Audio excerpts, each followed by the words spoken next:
WHO was Rachel Joy Scott. Subscribe to the channel and leave your like.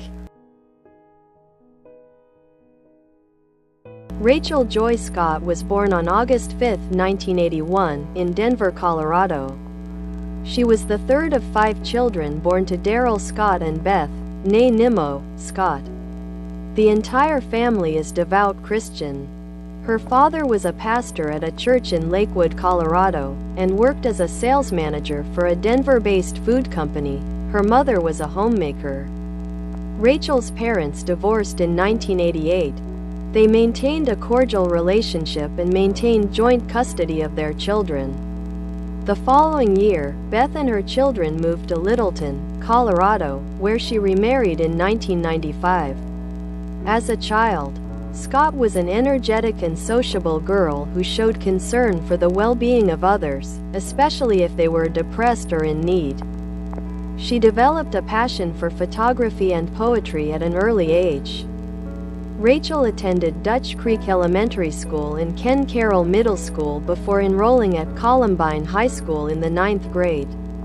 At Columbine, she was an attentive and above-average student who displayed talents in music, acting, drama, and debate. She was a member of the school's forensics and drama clubs. Acting initially did not come easily to her, and she had to put in extra effort to succeed in it.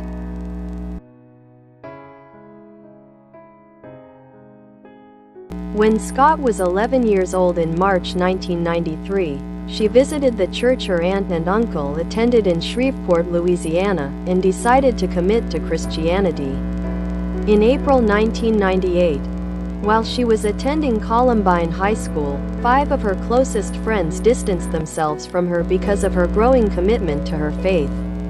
Additionally, because of her faith, she was occasionally the target of ridicule from several of her peers. Rachel documented this in a letter to a relative a year before her death.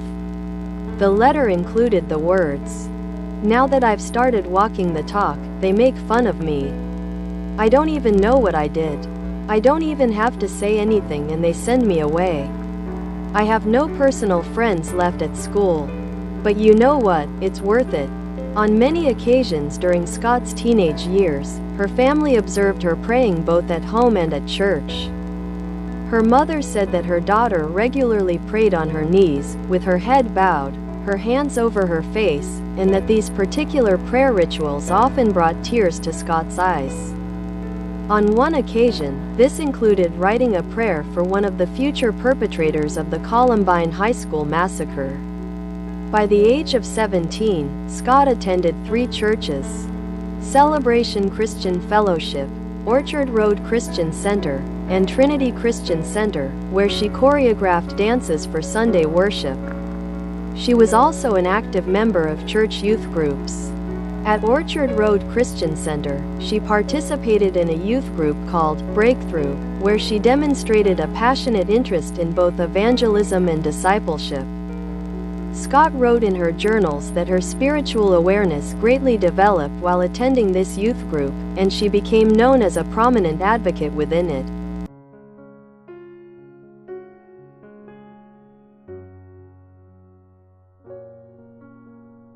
Scott struggled with self-esteem issues as a teenager and was described by her family as blind to her own beauty.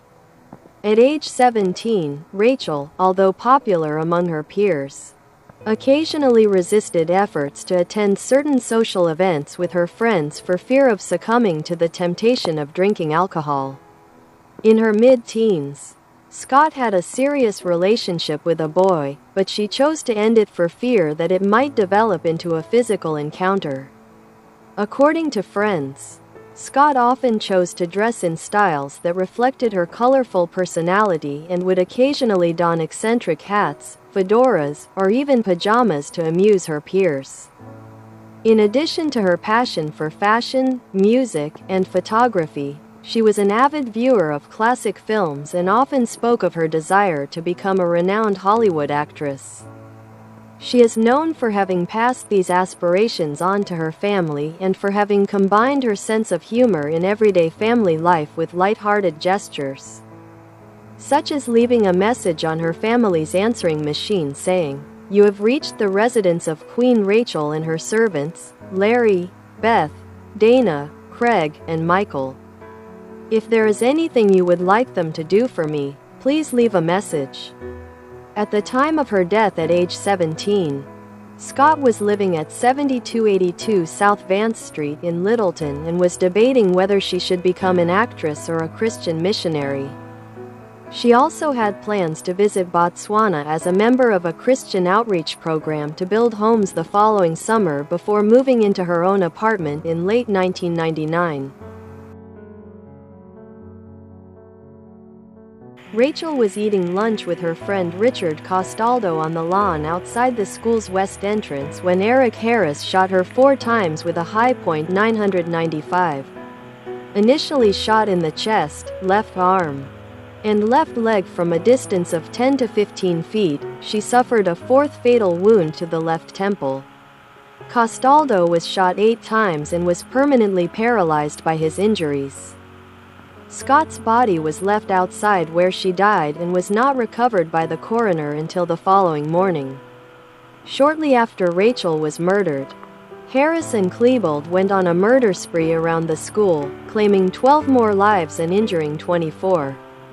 Both perpetrators then committed suicide in the school library, where they slaughtered the largest number of victims. Scott did not personally know Harris or Klebold. After the murders, Scott's car was turned into a makeshift memorial in the adjacent Clement Park after being removed from the school parking lot by grieving students. A chain-link fence was also installed around the vehicle so that mourners could attach tokens of their grief, such as flowers, crucifixes, teddy bears, and letters of condolence. The car was eventually covered in objects left behind by mourners. Scott's 16-year-old brother Craig was also at school on the day of the massacre. He was in the library where most of the murders took place. He survived unharmed, although 2 of his closest friends were also murdered. Rachel was buried at Chapel Hill Memorial Gardens in Centennial on April 24, 1999, following a 2-hour funeral service held at Trinity Christian Center. Her funeral was one of the first services after the massacre and was attended by over 1,000 people, including friends and staff from Columbine High School. Reverend Porter began the service by addressing the congregation with the question, "What happened to us as a people that this happened to us?" He then addressed the solemn crowd with a speech that included references to Scott's godly character, gentle nature, and love for his fellow man, before stating, "You graduated early from this life to a much better life where there is no sadness, violence, or death." Her friends from the Orchard Road Christian Church Youth Group also sang a song at the service, composed in her honor, titled, "Why Did You Have to Leave?" Attendees were invited to speak during the service, while "My Heart Will Go On" was played. Before his burial, mourners who knew Scott throughout his life were invited to write messages of condolence, grief, and gratitude on his white ivory casket. His casket was adorned with messages of love, gratitude, and grief. The funeral service was broadcast on CNN and MSNBC.